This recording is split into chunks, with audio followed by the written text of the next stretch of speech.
परिष्कुर्वन्मातः पशुपतिकपर्दञ्चरणराट् पराचां हृत्पद्मं परमभणितीनाञ्च मुकुटं भवाख्ये पाथोधौ परिहरतु Kamakshi ममतापराधीनत्वं may परिमुषितपाथोजमहिमा।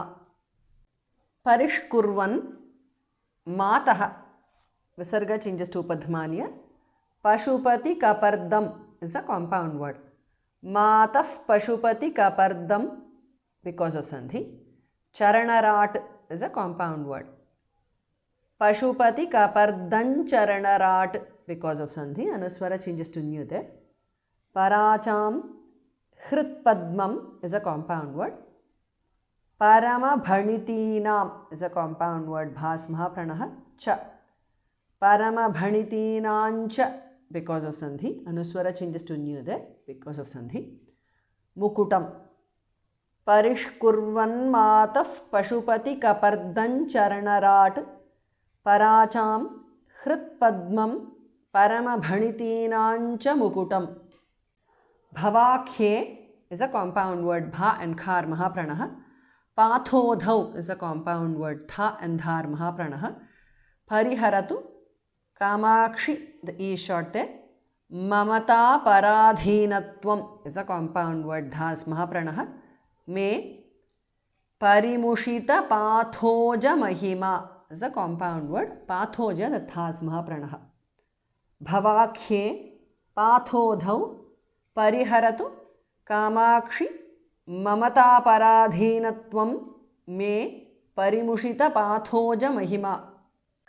परिष्कुर्वन्मातः पशुपतिकपर्दञ्चरणराट् पराचां हृत्पद्मं परमभणितीनाञ्च मुकुटं भवाख्ये पाथोधौ परिहरतु Kamakshi ममतापराधीनत्वं may परिमुषितपाथोजमहिमा।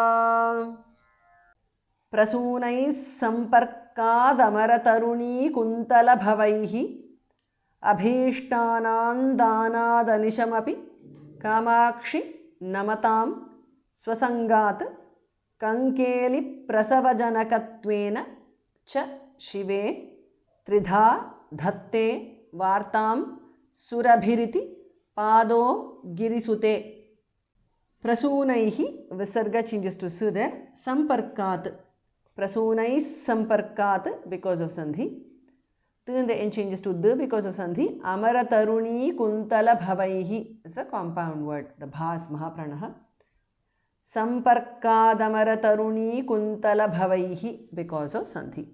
Abhishtanam bhamahapranah. Danat. Abhishtanandanat because of sandhi. Anuswara changes to nu there. Danat, the tu in the end changes to the. Anisham. Danadanisham because of sandhi. Api. Anisham api. Kamakshi. E is short there. Namatam. प्रसूनैः सम्पर्कादमरतरुणीकुन्तलभवैः अभीष्टानान्दानादनिशमपि Kamakshi नमताम्. स्वसङ्गात् is a compound word. कंकेलिप्रसवजनकत्वेन is a compound word. च शिवे त्रिधा धास् महाप्रणः धत्ते धा महाप्रणः वार्तां Surabhihi bhas mahapranah visarga changes to repha iti. Surabhiriti because of sandhi. Padaha becomes pado. Girisute is a compound word.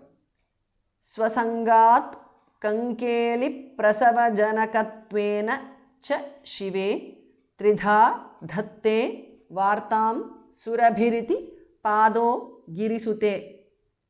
Prasunai सम्पर्कादमरतरुणीकुन्तलभवैः अभीष्टानान्दानादनिशमपि Kamakshi नमतां स्वसङ्गात् कंकेलिप्रसवजनकत्वेन च शिवे त्रिधा धत्ते वार्तां सुरभिरिति पादो गिरिसुते।